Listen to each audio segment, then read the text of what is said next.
श्री स्वामी समर्थ. दंडवत आणि प्रणाम. मी रेखा जगदंबे. माझ्या YouTube चॅनलमध्ये मी तुमचं अगदी मनापासून स्वागत करते आणि आजचा दिवस तुमचा शुभ जावो अशी महाराजांच्या चरणी प्रार्थना करते आणि आजच्या आपल्या नवीन विषयाला मी सुरुवात करते. मैत्रिणींनो, आषाढ महिन्यामध्ये सगळ्या महिलांनी आपल्या कुलदेवीची ओटी भरायची असते. तर ही ओटी आताच का भरायची, आषाढ महिन्यामध्ये का भरायची आहे, किंवा कुलदेवीची ओटी भरल्यानंतर काय होतं, कुलदेवीच्या ओटीमध्ये मानसन्मान करायचा म्हणजे काय करायचं आहे, आजचा व्हिडिओ या माहितीचा आहे. तर व्हिडिओ स्किप न करता पहा. तर मैत्रिणींनो, आपण आषाढ महिन्यामध्ये कुलदेवीची ओटी का भरायची, कारण आषाढ महिन्यामध्ये असतं गुप्त नवरात्र. नवरात्री आपण वर्षातून 3 साजरं करत असतो. एक शारदीय नवरात्र, एक चैत्र नवरात्र आणि एक गुप्त नवरात्र. बऱ्याच भगिनी बऱ्यापैकी सगळ्या महिला या शारदीय नवरात्र उत्सव मोठ्या आनंदाने साजरा करतात. म्हणजे प्रत्येकाच्या घरामध्ये जवळपास घटस्थापना वगैरे होते आणि ज्यांना जसं जमतं त्या पद्धतीनं मूळ पीठावरती जाऊन का होईना, किंवा आपल्या जवळच्या एखाद्या देवीच्या मंदिरात जाऊन का होईना, देवीचा, आपल्या कुलदेवीचा मान सन्मान आपण करत असतो. तर बऱ्याचशा महिला या चैत्र नवरात्रीमध्ये सुद्धा मोठ्या प्रमाणात सेवा करत असतात. परंतु गुप्त नवरात्र हे खूप कमी लोक हे साजरं करत असतात.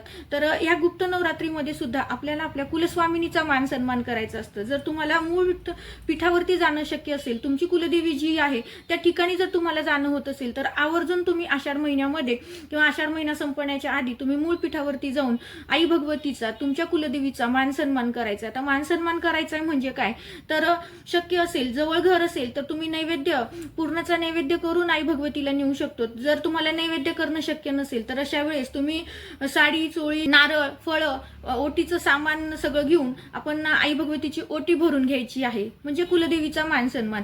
कारण ज्या घरामध्ये म्हणजे तुम्ही इतर देवांचं खूप करतो, तुम्ही आध्यात्मिक आहात, परंतु जर तुम्ही तुमच्या कुलदेवीला विसरला असाल, कुलदेवतेला विसरला असाल, तर निश्चितच आपल्या घरामध्ये कुठलीही कामं सरळ पद्धतीनं होत नाहीत किंवा आपल्या कामामध्ये अनेक अडथळे निर्माण होतात, घरामध्ये वादविवाद निर्माण होतात, असं बऱ्याच जणांचं म्हणणं आहे. कारण मला असं वाटत नाही की कुलदेवी असो किंवा कुठलेही देव असो ते आपल्यावरती कोपतात.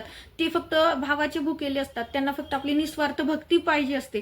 फक्त आपण दिवसातून एक वेळेस जरी त्यांचं नाव घेतलं, त्यांना लक्षात ठेवलं, तरी त्यांच्यासाठी ते खूप असतं.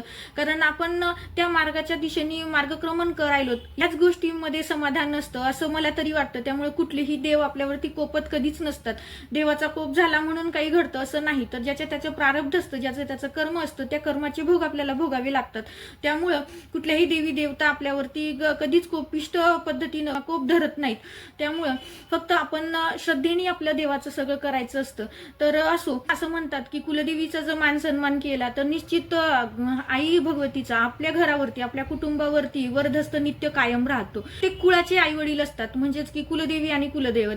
तर त्यांचं पूजन आवर्जून करायला हवं. त्यांना कधीही न विसरता त्यांचा मान सन्मान कमीत कमी वर्षभरात एकदा तरी करायला हवा. त्यामुळे आपल्याला या गुप्त नवरात्रीचं निमित्त साधून आपल्याला आपल्या कुलदेवीचा मान सन्मान करायचा असतो. ह्या गुप्त नवरात्रीमध्ये आपण बऱ्याच सेवा सुद्धा करायच्या असतात. ज्या पद्धतीने आपण शारदीय नवरात्रीमध्ये सेवा करतो किंवा चैत्र नवरात्रीमध्ये सेवा करतो, जसं की दुर्गा सप्तशतीचा पाठ असो, श्री सुक्तमचं पठण असो, म्हणजे अशा विविध सेवा, किंवा कुंकुमार्चनी सेवा असो, अशा विविध सेवा आपण या महिन्यात सुद्धा करायच्या असतात. पण खूप लोकांना गुप्त नवरात्र कधी असतं हेच माहिती नसतं. त्यामुळं म्हणजे ते त्यांच्या कुलदेवीची सेवा करू शकत नाहीत. परंतु ज्या घडीला तुम्हाला माहिती मिळाली की आषाढ महिन्यामध्ये गुप्त नवरात्र असतं, तर या आषाढ महिन्यामध्ये तुम्ही ते नवरात्राचे 9 दिवस जरी वगळले, तरी आषाढ महिना संपण्याच्या आधी तुमच्या कुलदेवीची ओटी भरून घ्या. तुमच्या कुलदेवीचा मान सन्मान करा. जर तुम्हाला शक्य असेल तर तुम्ही मूळ पीठावरती जाऊन करा, आणि जर तुम्हाला शक्य नसेल तर अशा वेळेस तुम्ही तुमच्या जवळपास जर एखादं देवीचं मंदिर असेल, तर त्या कुठल्याही देवीच्या मंदिरात जाऊन तुम्ही मान सन्मान केला तरीही चालतं. म्हणजे आपण मूळ पीठावरच जावं असंही काही नाही. फक्त श्रद्धा, भाव आपला शुद्ध असायला हवा. आणि जेव्हा भाव शुद्ध असतो तेव्हा तो कोणत्याही देवतेला, कोणत्याही देवाला तो प्रिय ठरतो किंवा आवडीचा ठरतो. त्यामुळं मनात कुठल्याही शंका न आणता, तुम्हाला मूळ पीठावरती जाणं शक्य नाही तर अशा वेळेस तुमच्या जवळच्या कुठल्या पण तुम्ही देवीची ओटी भरू शकता. आणि तुम्हाला मंदिरात पण जाणं शक्य नाही तर अशा वेळेस तुम्ही तुमच्या घरातलं जी देवीची मूर्ती आहे किंवा टाक असेल तर ती तिथं तुम्ही सगळं ओटीचं सामान ठेवून घरातल्याच देवीची ओटी भरली तरीही चालतं. आणि त्यानंतर एक देवी स्वरूप म्हणून आपल्याला एका सुवासिनीची सुद्धा ओटी भरायची असते. आता एका सुवासिनीला सुद्धा आपण देवी स्वरूप म्हणून मान सन्मान देत असतो. आता शारदीय नवरात्रामध्ये आपण कन्यापूजन करतो, त्याच पद्धतीनं या गुप्त नवरात्रीमध्ये सुद्धा बरेच जण 7 कुमारिका बोलवून त्यांचं कुमारिका पूजन केलं जातं. किंवा जर तुम्हाला सुवासिन जीव घालणं शक्य असेल किंवा मला 7 सुवासिन जीव घालणं शक्य असेल तर आवर्जून तुम्ही 7 सुवासिन सुद्धा जीव घालू शकतो, नाहीतर 7 कुमारिका जीव घातल्या तरीही चालतं. आणि जर तुम्हाला जेवण करणं शक्य नसेल तर अशा वेळेस तुम्ही चहा दूध काहीही त्यांना देऊन किंवा फराळा देऊन तुम्ही त्यांची ओटी भरली तरीही चालतं. कारण आपल्याला ते आपली कुलदेवी स्वरूप म्हणून आपल्याला त्यांचं पूजन करायचं असतं. तर हे आषाढ महिन्यामध्ये सगळ्या महिलांनी म्हणजे आई भगवतीची आपल्या कुलदेवीची ओटी भरून घ्यायची आहे. आता आषाढ महिना संपतच आलेला आहे, त्यामुळे आवर्जून सगळ्यांनी ही सेवा करा. तर नित्य तुमच्या घरावरती तुमच्या कुटुंबावरती आई भगवतीचा तुमच्या कुलदेवीचा वरदहस्त असतो. आणि जेव्हा कुलदेवीचा वरदहस्त आपल्यावरती असतो तर त्या घरामध्ये कशाचीच उणीव भासत नाही किंवा कशाचीच कमतरता आपल्याला जाणवत नाही. त्यामुळे आवर्जून महिलांनी आषाढ महिना संपण्यापूर्वी तुमच्या कुलदेवीची ओटी भरून त्यांचा मान सन्मान आवर्जून करा.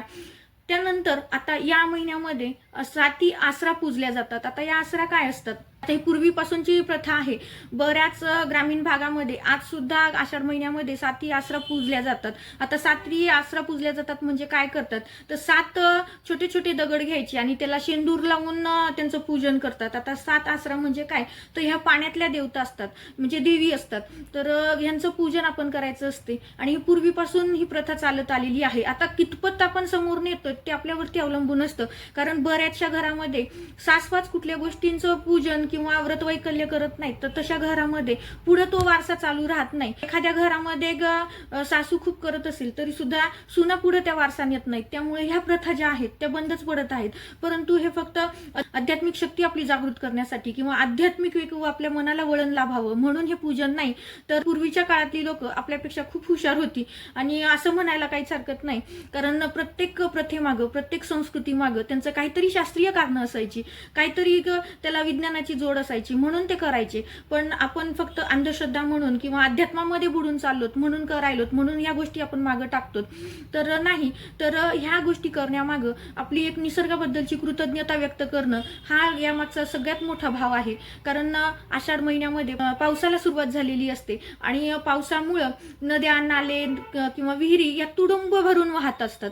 मग ह्या वाहत्या पाण्यामुळं आपल्याला कुठलीही इजा पोहोचू नये, त्यामुळं पाण्यामध्ये आसरा देवी असतात, त्या देवींचं पूजन करायचं म्हणून आपण ते पूजन करत होतो की जेणेकरून त्या गावावरती पुराला सामोरं जावं लागू नये किंवा त्या गावात पुराचं संकट ओढवू नये, हे त्यामागची संकल्पना होती.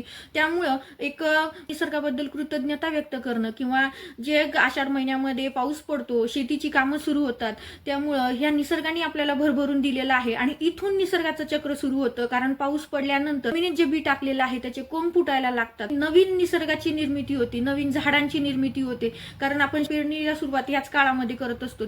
त्यामुळं एक निसर्गाबद्दलची कृतज्ञता व्यक्त आपण या माध्यमातून करत असतो. म्हणून बऱ्याचशा भागामध्ये आजही ही परंपरा चालू आहे 7 आसरा पूजन करण्याची, की जेणेकरून जे काही आपण पीक टाकलेलं आहे ते पीक पाण्यामुळे उद्ध्वस्त होऊ नये म्हणून एक प्रकारे आपण त्या पाण्यातल्या देवीचं पूजन करतो की त्यांचा कोप होऊ नये. त्यांचा कोप झाला तर पूर परिस्थिती येईल, त्यांचा कोप झाला तर पाण्याचं प्रमाण वाढलं तर शेती नापीक बनतील. यामुळं आपण एक कृतज्ञता व्यक्त करावी आणि म्हणून आपण त्यांचं पूजन करत असतो.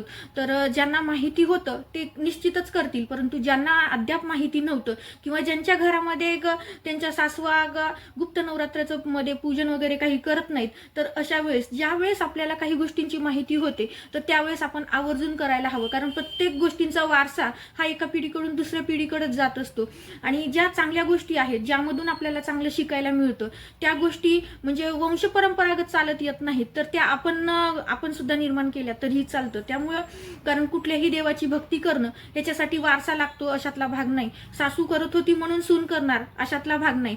तर ज्या घरामध्ये ह्या गुप्त नवरात्रीमध्ये आई भगवतीची ओटी भरल्या जात नाही किंवा मानसन्मान केल्या जात नाहीत किंवा आई भगवतीच्या सेवा केल्या जात नाहीत, तर आवर्जून तुम्हाला ज्या क्षणी माहीत होतं किंवा ज्या क्षणी तुम्ही हा माझा व्हिडिओ पाहाल तेव्हापासून जरी तुम्ही ही प्रथा सुरू केली तरी सुद्धा तुमच्या पुढच्या पिढीला नक्कीच तुमचा वारसा मिळेल. त्यामुळं आवर्जून सेवेला कुठलंही बंधन नसतं, भक्तीला कुठलंही बंधन नसतं. त्यामुळं आपण आपल्या कुलदेवीचा वरदहस्त आपल्यावरती असावा. त्यामुळं आवर्जून हे आषाढ महिना संपण्याच्या आधी फक्त सेवाच नाही तर सेवेसोबत आई भगवतीचा, आपल्या कुलदेवीचा मान सन्मान करणं सुद्धा खूप महत्त्वाचं आहे. कारण मान सन्मानामुळं एकमेकांप्रतीचा आदरभाव आणि प्रेम वाढतं असं म्हणतात. ती तर आपल्या कुलाची स्वामिनी आहे. जर कुलाच्या स्वामिनीचा आपण मान सन्मान केला तर निश्चित ती नित्य आपल्या घरामध्ये राहते आणि आपल्या घरामध्ये राहिल्यामुळं आपल्या घरात कुठलीही संकट, कुठलीही नकारात्मकता राहत नाही. त्यामुळे महिलांनो, आवर्जून तुम्ही आषाढ महिना संपण्यापूर्वी तुमच्या कुलदेवीचा मान सन्मान आवर्जून करा.